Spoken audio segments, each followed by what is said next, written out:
Okay, so let's try it. Okay, so let's actually we already have a U0. So our existing U0, I think, is for a 1 by 100. So that's for a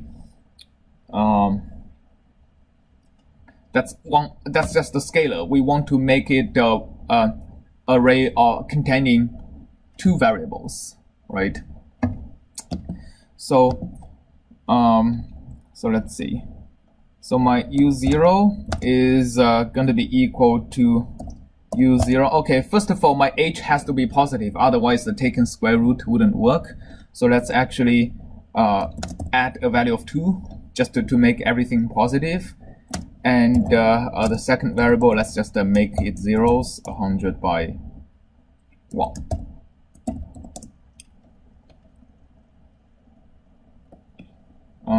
Oh, I think I need to transpose this. Okay, so that's my initial condition. All right, so let's solve it.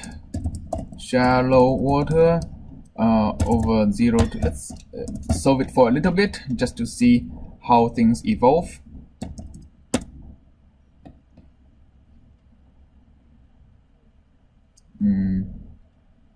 W2 to n.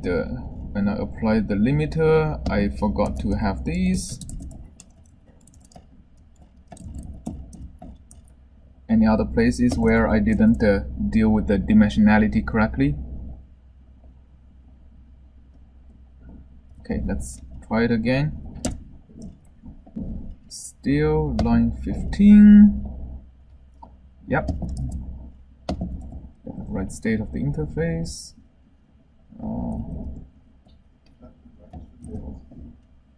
Where? Which line?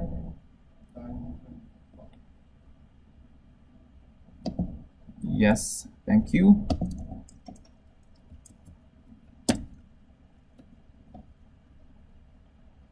The must return a column vector, so I didn't dwdt is equal to reshape dwdt 2 times n.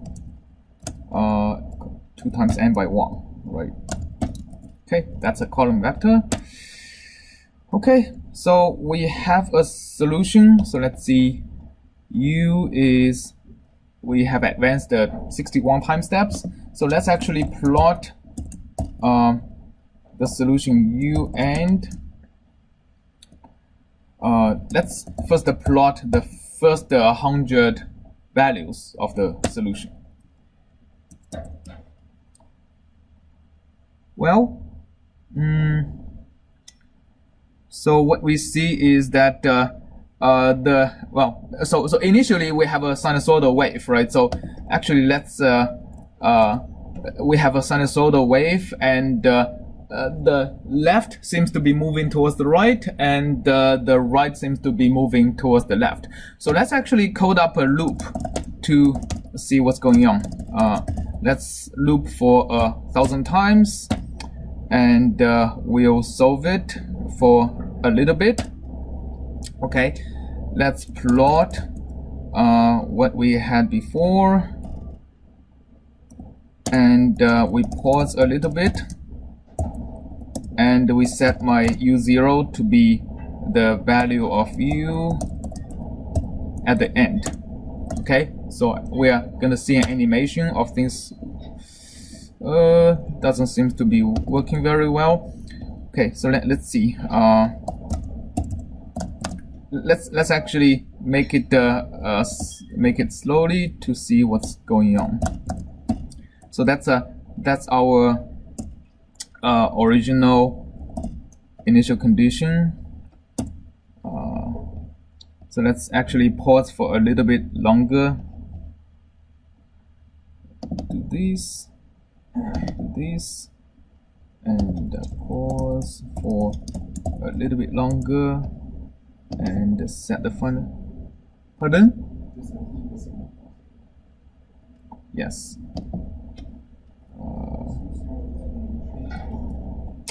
I don't think it needs to be reshaped for this to work. Pause point 5. Set this.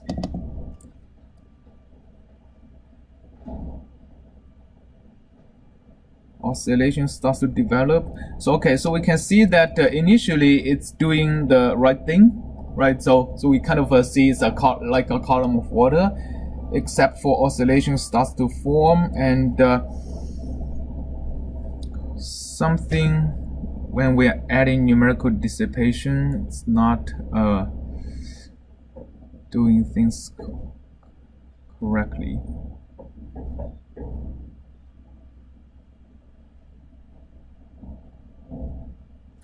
So here, I'm multiplying a one-dimensional array with a two-dimensional array. Do you think maybe that's an issue?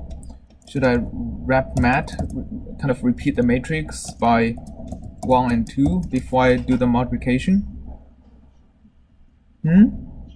Shouldn't be an issue, so it should be doing the right thing.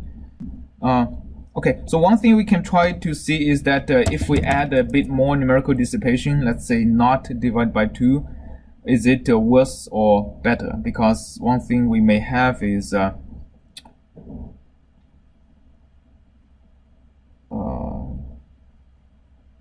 see.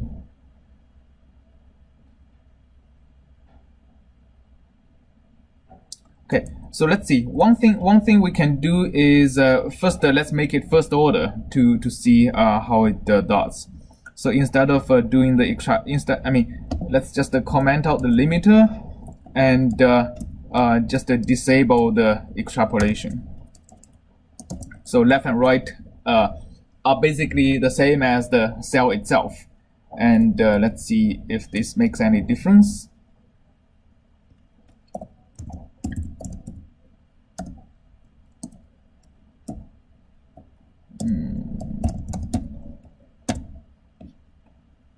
So this is the same thing we did. Okay. Still creating all these oscillations.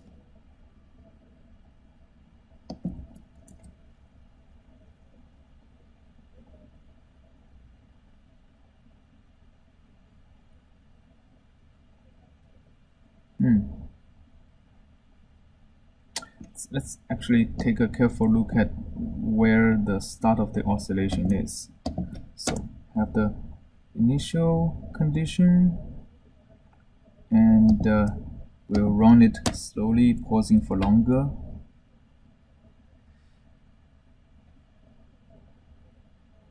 Oh, from the boundaries. Right, so, okay. So something is wrong in the boundary. So I think I might still be using information across the boundary somewhere. Let's see, I set the left to 0.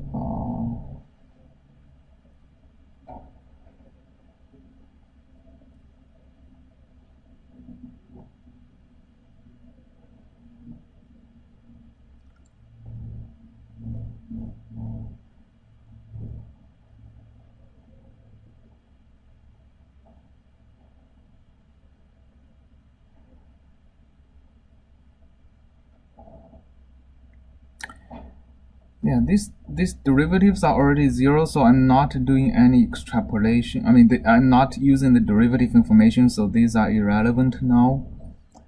Definite right state of an interface. I think these are overwritten here and here.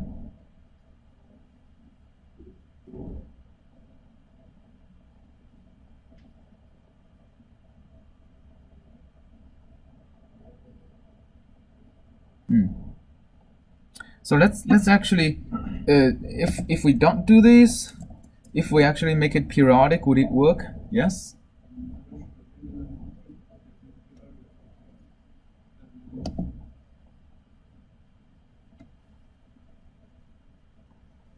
Oh, okay, line 50 WPR.